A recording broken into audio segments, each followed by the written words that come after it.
안녕 친구들, 목사님이야. 목사님은 지금 주일 저녁 8시 44분을 가리키고 있네. 지금 퇴근하는 길이고, 오늘 설교한 내용, 하나님의 뜻이 하늘에서 이루어진 것 같이 땅에서 이루어 주십시오 라는 오늘 설교 내용을 요약해서 다시 한번 여러분들에게 전하려고 해. 우리 여러분들이 주중에 주일에 들었던 설교를 한 번 더 떠오르고 떠올리고, 또 여러분들의 생활 속에서, 또 여러분들이 지금 손에서 지금 이 영상을 보고 있을 가능성이 높은데, 여러분들의 삶의 한 터전에서 하나님의 말씀을 어떻게 받고 어떻게 살아내야 할지를 한 번 더 생각해 있으면 하는 마음으로 목사님이 이 영상을 찍는 거야. 그러니까 그냥 영상 한번 봐줘야지 라고 생각하지 말고, 말씀을 다시 한번 리마인드하고, 마음 속에서 다시 떠올라야 돼. 알겠지? 자, 하나님의 뜻을 우리가 구한다는 거 결코 쉬운 일이 아니라고 목사님이 오늘 설교에서 전했어. 왜 쉬운 일이 아니지? 내 뜻이 있기 때문이지. 내 뜻에 가로막혀서 하나님의 뜻을 보지 못하고 또 관심 갖지 아니하고 살아가는 경우들이 많이 있어. 하나님의 뜻에 관심이 없고 그 뜻이 뭔지 전혀 알려고도 하지 않는 사람은 하나님의 뜻대로 결코 살 수가 있다 없다라는 거지. 많은 사람들이 기도를 하지만 정작 하나님의 뜻을 놓고 기도하진 않고 자신의 뜻을 하나님께 관철시키려고 해. 그래서 내 뜻을 하나님이 들어주십시오, 그럼 나도 하나님 뜻 들어드릴게요, 이런 식으로 하나의 타협 아닌 타협으로, 협상 아닌 협상으로 이 기도를 올리는 사람들이 굉장히 많이 있다라는 것이야. 우리는 예수님이 우리 기도를 가르쳐 주신 분이지만 그분 자신이 이 기도를 하신 분으로서 우리의 기도의 모범이 되신다라고 했어. 예수님께서는 하나님의 뜻과 일치된 삶을 사셨고, 또 일치된 삶을 살기 위해서 기도도 하셨어. 그러니까 예수님께서도, 하나님의 아들이신 예수님께서도 하나님의 뜻대로 살고자 기도를 하셨는데, 그렇다면 우리는 어떻게 해야 되겠어? 우리는 서로가 서로를 위해서, 마치 사도 바울도 그래 했고 에바브라가 그랬던 것처럼, 우리는 믿는 사람이 믿는 사람을 위해서 하나님의 뜻을 늘 분별하고 알도록 서로 기도하고 중보해야 돼. 그래서 생활 한복판에서 우리는 하나님이 기뻐하시고 선하신 뜻이 무엇인지 분별하도록 우리는 성령님께 분별의 영으로서 임해달라고 기도를 해야 되는 것이야. 자, 오늘 목사님이 설교 중에서 좀 강조하고 싶었던 게 바로 무엇이냐면, 우리가 사소한 것 하나하나 다 하나님의 뜻인지 아닌지 묻는 것, 또는 아주 내 인생의 중요한 결정적인 순간에서도 하나님의 뜻을 묻는 것, 이건 물론 중요한 거야.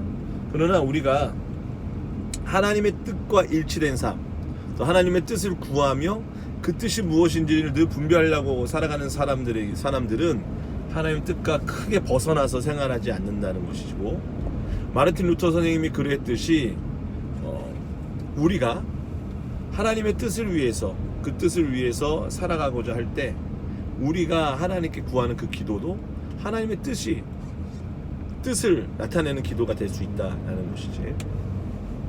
그럼 우리가 하나님의 뜻을 어떻게 알 수가 있지? 신명기 29장 29절에 목사님과 함께 읽었었지.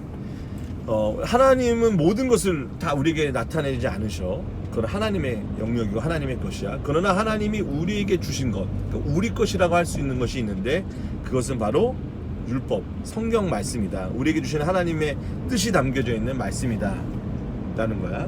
따라서 우리는 성경을 벗어나서 굳이 성경 외에 하나님의 뜻을 알라고 하는 것보다는 성경 안에 담겨져 있는, 성경을 통해서 우리가 말씀하시는 그 하나님을 만나고 그의 뜻이 무엇인지 분별하려고 해야 된다라고 했어. 자, 하나님의 뜻이 무엇인지 알려면 우리는 하나님께 엄청난 관심을 가져야 되겠지. 우리의 신앙의 롤 모델이고 유일한 모범이 되시는 예수님, 그분을 계속 봐야 하고, 그분이 어떤 분이신지 가까이 가야 하고, 그 예수님이 어떻게 사셨는지를 말씀을 통해서 조명하고 그분을 볼 때 우리는 예수님처럼 닮아갈 수 있다라고 했어. 물론 우리 힘으로 되진 않고 예수의 영이신 성령님께서 그 예수님을 사모하고 그 말씀을 읽는 우리들에게 또 예수님처럼 살아갈 수 있는 능력을 주신다는 것이지. 그래서 예수님도 제자들에게 너희는 내가 행한 일도 할 것이고 그보다 더 큰 일을 할 것이다 라고 하신 말씀은 이후에 그들이 받을 성령을 받은 이후의 일들을 예수님이 보시고 말씀하신 거야. 따라서 우리가 예수 행신 성령님을 통해서 예수님을 담고 있는 그 성경 말씀을 읽고 묵상하고 또 설교 시간에 그 말씀을 들을 때 성령께서는 우리를 예수님이 가신 그 길로 또 예수님을 따라 가게 하신다. 그러면 그 길 가운데 그런 도상에서 드려지는 기도는 우리가 먹고 마시고 입는 모든 것이 하나님의 영광을 위해서 쓰여진다라는 것이지.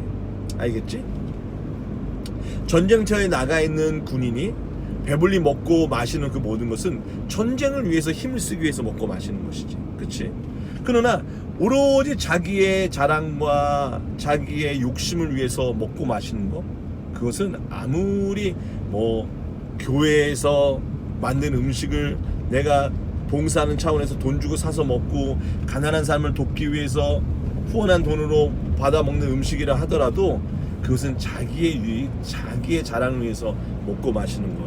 따라서 우리는 하나님의 영과 하나님의 뜻을 구하며 그 뜻을 위해서 살아갈 때 우리가 삶 속에 누리고 우리에게 주어진 그 모든 것들은 하나님의 뜻을 향해서 사용된다라는 거예요. 그래서 여러분, 우리가 정말 기도할 것은 하나하나 일일이 하나님 뜻이 무엇인지 여쭤보는 것도 필요하지만 내가 정말 그 뜻 가운데 서 있는가, 그 뜻 가운데 살아가고 있는가, 그것을 늘 끊임없이 말씀을 통해 조명하고 또 만져지고 조율되고 조정될 때 우리는 길을 잃지 않고 주님을 따라 살아갈 수 있다 라고 얘기했습니다. 주변에 예수 믿는 사람 중에 성공하고 사람들 앞에서 칭찬받는 사람들 있지만 그들이 우리의 삶의 모범은 아니야. 그들도 예수님을 따라가야 되고 예수님의 뜻을 구해야 될 사람들이지. 따라서 우리의 유일한 자랑은 예수 그리스도께서 아버지의 뜻을 구하시고 그 뜻대로 살고자 마지막 십자가에 달리시는 그 순간까지 그러시던 것처럼 우리도 주님의 뜻을 구하며 살아간다라는 것이 오늘 목사님이 설교의 내용에서 중요한 내용 중에 하나이다 이거죠. 자, 그럼 하늘에서는 하나님의 뜻이 이루어졌고 땅에서는 이루어지지 않았다라는 것인데 그 의미가 뭐라고 그랬지? 이 땅에서 하나님의 뜻이 이루어지면 하늘과 같이 된다 라고 말을 했어. 즉 하나님의 뜻이 이루어진 곳은 하늘이고 이루어지지 않는 곳이 땅이라면 하나님의 뜻으로 구원받고 하나님의 자녀가 된 우리는 하나님의 뜻 가운데 살아가기 때문에 우리는 하늘나라 백성이 되는 것이지. 그러나 여전히 우리가 살아가고 있는 이 땅에는 하나님을 알지 못하고 아직 하나님 뜻 가운데 들어가지 못한 우리들의 이웃들, 친구들, 믿지 않는 가족들이 많이 있지. 그들에게 우리 어떻게 하나님의 뜻이 이루어지도록 주님의 복음을 전하고 예수를 증거하고 또 우리가 예수님을 따라 모험된 삶을 살아갈 때 우리는 그들에게 하늘의 영광을 간접적으로나마 전할 수 있어야 한다라는 겁니다. 사랑하는 우리 친구들, 한 주간도 하나님의 말씀 묵상하고 되새기면서 하나님, 내가 하나님의 뜻 가운데 살아가도록 인도해 주세요. 내가 공부를 하고 내가 일을 하고 또 내가 행하는 모든 일이 하나님의 뜻 가운데 행함으로써 하나님의 뜻을 이루는 데 사용되게 도와주세요. 이런 마음으로 우리가 한 주간 남은 한 주를 살아가기를 주님의 이름으로 간절히 기도합니다.